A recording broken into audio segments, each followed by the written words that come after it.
Morning student, my self Manoj sir. बेटा, पिछली class में हमने एलिमिनेशन मेथड पढ़ा था। आज हम रिड्यूसिंग मेथड पढ़ेंगे। रिड्यूसिंग मेथड जो कि आपका 3.6 एक्सरसाइज में यूज होगा। रिड्यूस का मतलब क्या होता है? किसी चीज को कम करना। मतलब हमारे पास इक्वेशन होगी, हमको उसको क्या करना है? छोटा करना है। रिड्यूस का मतलब क्या होता है? किसी भी इक्वेशन को छोटा करके लिखना, ताकि वो फिर इक्वेशन इजीली सॉल्व हो जाए। जैसे क्वेश्चन पिकअप करते हैं, उससे समझाते हैं। जैसे आपकी बुक का ही क्वेश्चन है 3.6 एक्सरसाइज का फर्स्ट क्वेश्चन का फर्स्ट पार्ट है। देखो बेटा, फर्स्ट क्वेश्चन का फर्स्ट पार्ट क्या कहता है हमारे पास? 1/2x plus 1/3y equals to 2। एक तो ये दे रखी है हमारे पास इक्वेशन, दूसरी है 1/3x plus 1/2y equals to 13/6। ये दो इक्वेशन है हमारे पास। क्वेश्चन में कह रहा है solve the following pair of linear equation by reducing them. हमें क्या करना है? इनको रिड्यूस करना है। सोल्व तो हम एलिमिनेशन मेथड भी लगा के कर सकते हैं, इनको सब्स्टिट्यूशन लगा के भी कर सकते हैं, लेकिन क्वेश्चन में कह रहा है रिड्यूस। रिड्यूस से क्या हो जाता है? इक्वेशन छोटी बन जाती है और क्वेश्चन फिर इजीली सोल्व हो जाता है। देखो रिड्यूसिंग मेथड कैसे करेंगे। हमें क्या करना होता है? हमारे पास दो इक्वेशन है, हमें ऐसी टर्म ढूंढनी होती है जो दोनों इक्वेशन में हो। देखो 1/x यहां भी है, 1/x यहां भी है। देखो 1/x इस इक्वेशन में भी लिखा हुआ है और 1/x इस इक्वेशन में भी लिखा हुआ है। दोनों जगह 1/x है, तो मैंने 1/x को कोई भी आप वेरिएबल मान सकते हो, u मान लिया मैंने। आप a b c d कोई भी वेरिएबल मान सकते हो। इधर देखो 1/y है हमारे पास, और यहां हमारे पास क्या है? यहां भी 1/y है। तो 1/y को मैंने क्या मान लिया? v। मैंने क्या करा? 1/x दोनों इक्वेशन में था, तो 1/x को तो मैंने u मान लिया और 1/y को क्या मान लिया? v। अब पुट करो सारी चीजें। 1/x की जगह मैं u लिख रहा हूं, तो ये क्या हो गया? u अपॉन नीचे कितना लिखा हुआ है? 2 प्लस 1/y की जगह मैंने क्या लिख लिया? v अपॉन नीचे कितना लिखा हुआ है? 3 इक्वल्स टू 2। यही हो गया। हमने क्या कर लिया? रिड्यूस कर लिया। मींस 1/x की जगह मैंने u लिख लिया और 1/y की जगह मैंने क्या लिख लिया? v। अब देखो इतना आ गया हमारे पास। हमें वैल्यू x और y की ही निकालनी है लास्ट में। अब देखो इस इक्वेशन को थोड़ा सा और सिंप्लीफाई कर लेते हैं। कैसे? एलसीएम निकाल लेते हैं। 2, 3 और 1 का एलसीएम। एलसीएम ऑफ 2, 3 और 1 क्या होता है? एलसीएम हमारे पास 6 होता है। हम नीचे से डिनोमिनेटर में कुछ नहीं छोड़ेंगे सॉरी, हम पूरी इक्वेशन को 6 से मल्टीप्लाई कर देते हैं। क्या लिखूंगा मैं? मल्टीप्लाई बाय 6, ताकि फिर डिनोमिनेटर में कुछ ना बचे। पूरी इक्वेशन को जब मैं 6 से मल्टीप्लाई करूंगा तो u/2 into 6 plus v/3 into 6 equals to 2 into 6। मैंने पूरी इक्वेशन को 6 से मल्टीप्लाई कर दिया। 2 1 जा 2, 2 3 जा 6, 3 1 जा 3, 3 2 जा 6।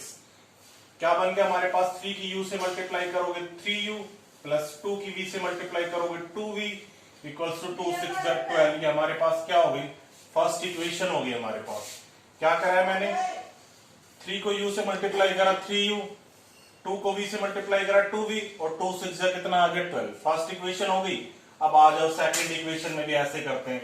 1/x की जगह क्या लिखेंगे हम? u और 1/y की जगह क्या लिखेंगे? v। यहां कर रहा हूं मैं। यहां 1/x की जगह आप u लिखो तो ये क्या हो गया? u और नीचे कितना लिखा हुआ हमारे पास? 3 प्लस 1/y की जगह मैं क्या लिख लूं? v। तो ये क्या हो गया मेरे पास? v और नीचे कितना लिखा हुआ है? 2 इक्वल्स टू में क्या लिखा हुआ है? 13/6। यही हो गया हमारे पास। ये देखो मैंने फर्स्ट इक्वेशन को सोल्व करके लिखा था यहाँ पे। या तो आप इस इक्वेशन को फर्स्ट मान लो, ये सेकंड बन जाएगी, या इसको मैंने सोल्व करके ये बनाया तो ये फर्स्ट इक्वेशन हो गई हमारे पास। अब मैं इसको उठा रहा हूं और इसमें क्या कर रहा हूं? 1/x की जगह u पुट कर रहा हूं और 1/y की जगह क्या पुट कर रहा हूं? v।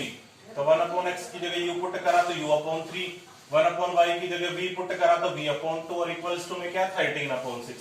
अब देखो 3 2 6, इनका एलसीएम निकालो। क्या लिखेंगे हम? LCM of 3 2 6। 3 2 और 6 का एलसीएम कितना होता है हमारे पास? 6। पूरी इक्वेशन को 6 से मल्टीप्लाई कर दो।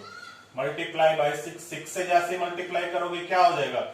u/3 into 6 plus v/2 into 6 equals to 13/6 into 6। मैंने पूरी इक्वेशन को 6 से मल्टीप्लाई कर दिया ताकि डिनोमिनेटर में हमारा कुछ बचे ही ना। 3 1 जा 3, 3 2 जा 6, 2 1 जा 2, 2 3 जा 6, 6 से 6 कैंसिल आउट। तो इक्वेशन क्या होगी, 2u से मल्टीप्लाई करोगे 2u, 3 की v से मल्टीप्लाई करोगे 3v इक्वल्स टू 13। ये क्या हो गई हमारे पास इक्वेशन सेकंड। हमारे पास दो इक्वेशन थी स्टार्टिंग में, हमने क्या करा 1/x की जगह कोई भी वेरिएबल मान लिया, 1/y की जगह कोई भी वेरिएबल मान लिया। हमारे पास दो इक्वेशन आ गई, अब हमें इन दोनों इक्वेशनों को सोल्व करना है। देखो दो इक्वेशन आई, अब इन दोनों इक्वेशनों को सोल्व करेंगे।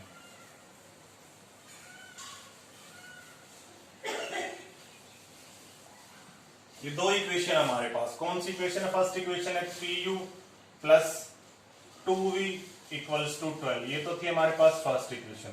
सेकंड इक्वेशन क्या है, ये 2u plus 3v equals to 13। ये हमारे पास सेकंड इक्वेशन। अब इन दोनों इक्वेशनों को सोल्व करना है आपको और u और v की वैल्यू निकालनी है।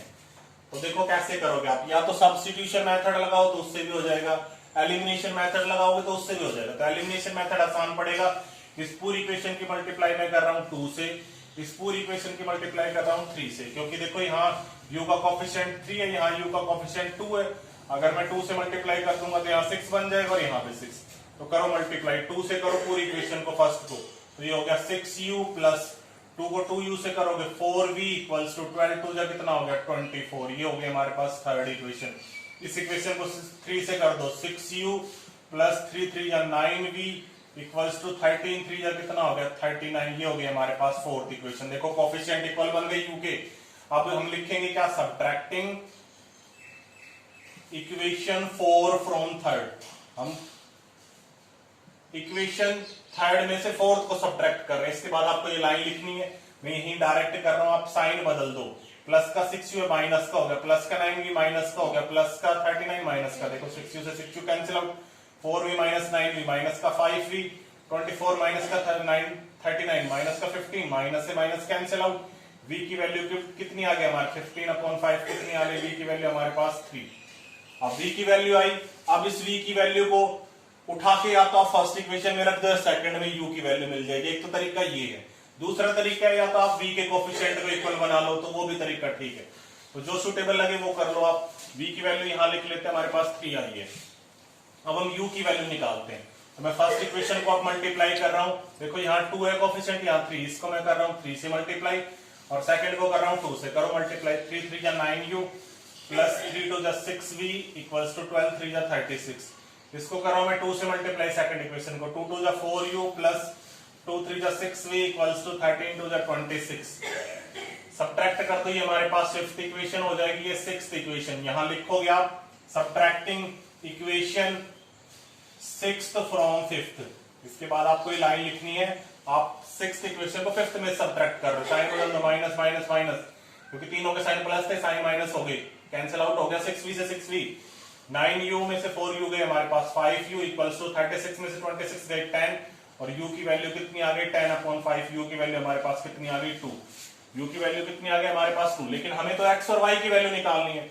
इसके बाद देखो बेटा आपको क्या करना है, स्टार्टिंग में हमने क्या माना था, 1/x को क्या मान के चले थे हम u, तो यहाँ रख दो value 1/x equals to u की वैल्यू आपके पास 2 आ रही है, 2 के नीचे कुछ नहीं है तो 1 लगा लो, क्रॉस मल्टीप्लाई कर दो, 2x इक्वल्स टू 1 और x की वैल्यू कितनी आ जाएगी हमारे पास 1/2। ऐसे ही 1/y equals to v, v की वैल्यू हमारे पास कितनी है 3, 3 के नीचे कुछ नहीं है तो हम क्या लगा सकते हैं 1, क्रॉस मल्टीप्लाई करो 3y इक्वल्स टू 1 और y की वैल्यू यहां से हमारे पास कितनी आ जाएगी 1/3। तो x और y की वैल्यू आ गई, ये हो गया हमारा रिड्यूसिंग मेथड।